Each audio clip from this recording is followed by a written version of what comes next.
Saya ingin menyampaikan bahwasanya para ulama sepakat, salat malam semakin panjang waktunya semakin baik. Ya. Hanya saja mereka khilaf, mana yang lebih afdal, memperpanjang berdiri atau memperbanyak rukuk dan sujud. Memperpanjang berdiri sehingga rukuk dan sujud sedikit, atau memperbanyak rukuk dan sujud sehingga rakaatnya sedikit. Saya ulang, memperpanjang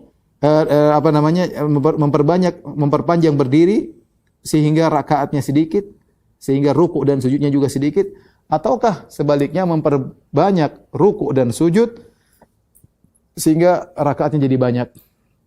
Maka ini ada dua pendapat di kalangan para ulama.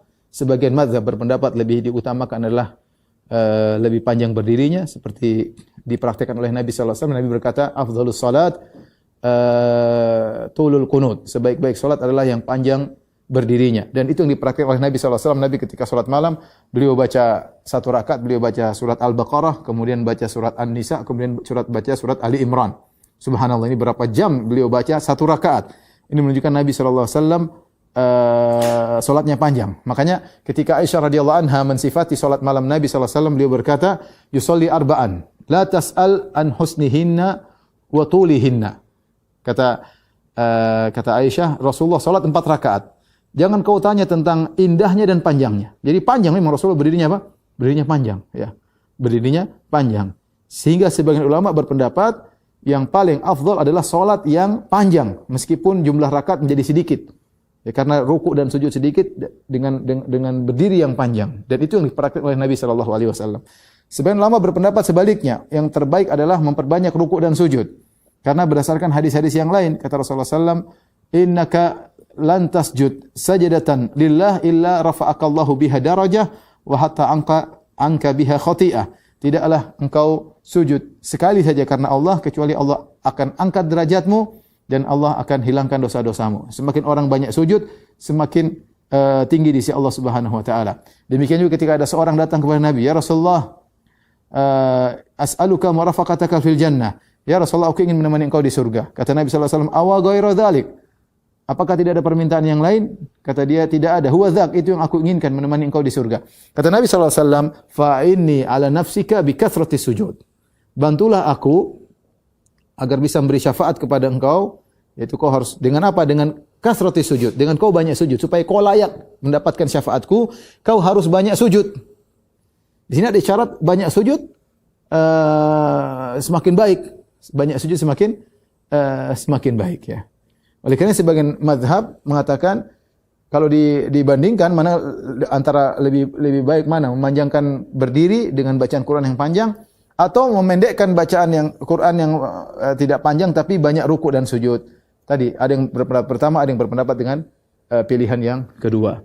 Sementara mazhab Hanabilah menganggap bahwasanya dua-duanya sama, masing-masing punya keistimewaan karena dalil-dalil menunjukkan dua-duanya punya keistimewaan dan dua-duanya orang yang banyak rukuk juga disebut kunut, orang yang banyak berdiri panjang berdiri juga disebut dengan kunut. Allah berfirman, "Amman huwa qanitun ana al-laili sajidan wa qa'iman yahdharul akhirata wa yarju rahmata rabbih." Dalam surat Az-Zumar kata Allah, ataukah orang yang qanit, yang kunut dalam salatnya, ana al-laili tengah malam, sajidan au qa'iman.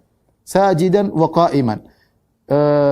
Sujud dan berdiri. Dua-duanya Allah namakan dengan kunut. Orang bisa kunut dengan sujud, orang bisa kunut dengan berdiri. Maka orang berbeda-beda, ya. Maka kita katakan yang penting, yang jadi patokan kita kembali kepada pembahasan awal, yang penting bagaimana salat bisa lama. Ada yang bisa meraih kelamaan salat tersebut dengan memperpanjang berdiri. Misalnya hafalannya banyak. Dia seperti Nabi sallallahu alaihi wasallam baca. Saya dulu kalau di Mekah sering lihat ada orang yang setelah kita selesai salat 20 rakaat, kemudian ada orang berdiri, dia salat sama bapaknya, salat lagi 3 juz. Tambah lagi sudah pertama 1 juz, kemudian dia 3 juz karena dia target atau 3 atau 4 juz, dia target 10 hari terakhir dia khatam juga sendiri selain ikut jadi makmum di Masjidil Haram. Kemudian dia berdiri lagi, salat yang panjang karena anaknya hafidz. Salat panjang, ya. Ini bagi orang yang punya hafalan kuat, baik bagi dia untuk memperpanjang berdiri sebagaimana dipraktikkan oleh Nabi sallallahu alaihi wasallam. Dan ada kondisi yang lain sulit berdiri lama-lama, capek, letih atau hafalannya kurang, ya. atau kondisinya makmum tidak kuat berdiri lama, kita melihat kemaslahatan umum, maka dengan memperbanyak ruku' dan sujud. Ini dilakukan oleh para salaf. Oleh karenanya kalau kita baca sejarah penduduk kota Mekah, mereka sholat 20 rakaat, 4 rakaat, kemudian mereka selingi, sebagian mereka tawaf. Setelah tawaf, dulu kan tawaf mungkin tidak seramai sekarang ya. Mereka tawaf, setelah itu mereka balik lagi, mereka sholat lagi 4 rakaat. Setelah 4 rakaat mereka tawaf lagi. Jadi antara sholat yang satu dengan sholat berikutnya mereka tawaf. Hal ini sampai kabar kepada penduduk kota Madinah. Maka penduduk kota Madinah tidak ingin kalah, maka mereka ingin menggantikan, karena mereka tidak bisa tawaf. Mau tawaf di mana? Di Madinah. Ya, sehingga mereka menggantikan tawaf tersebut dengan 4 rakaat yang lain. Sehingga penduduk Madinah sholatnya 40 rakaat.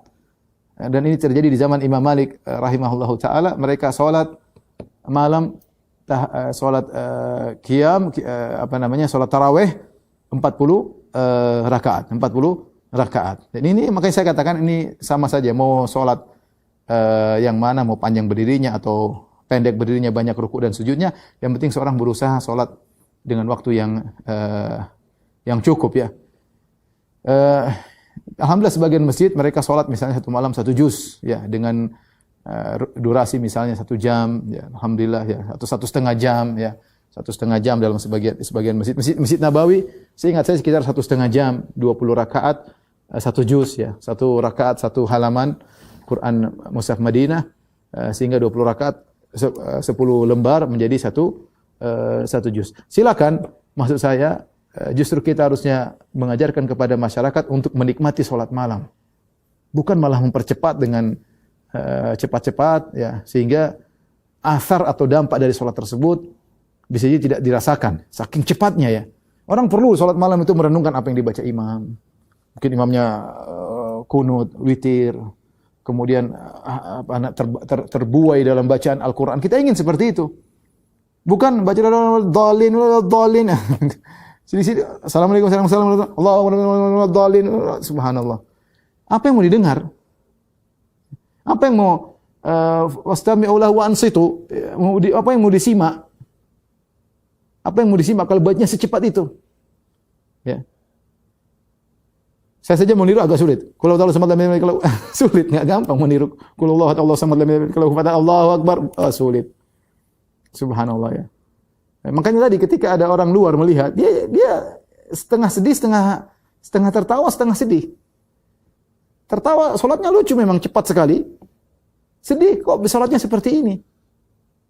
Ini saudara kita sama kaum muslimin. Justru kita harus berusaha untuk mengajarkan kepada kaum muslimin, anak kita untuk terbiasa salat. Dalam salat 5 waktu juga ya, biasa tenang salat, jangan buru-buru. Nikmati ya. Apa kata Nabi SAW? Ya Bilal arihna bis salat. Ya Bilal, istirahatkanlah aku dengan salat. Rasulullah merasa salat dalam istirahat. Salat adalah istirahat bagi beliau. Bukan seakan-akan cepat-cepat melepaskan beban. Makanya Nabi SAW mengatakan, waju'ilat qurratu aini fi salat. Allah menjadikan kebahagiaanku dalam salat. Dalam salat ya. Maka dan itu perlu dilatih. Kalau seorang tidak dilatih untuk salat dengan waktu yang enggak lama, maka akhirnya malas ya. Jadi ini yang saya sampaikan pada kesempatan kali ini. Saya bilang di antara fenomena yang tersebar di tanah air kita adalah salat tarawih dengan secepat kilat, cepat sekali, 23 rakaat 7 menit, apalagi rekor terbaru 23 rakaat 6 menit dengan alasan pandemi ya. Enggak tahu tahun ini mungkin rekor lagi 5 menit, saya enggak tahu, nanti lihat aja ya.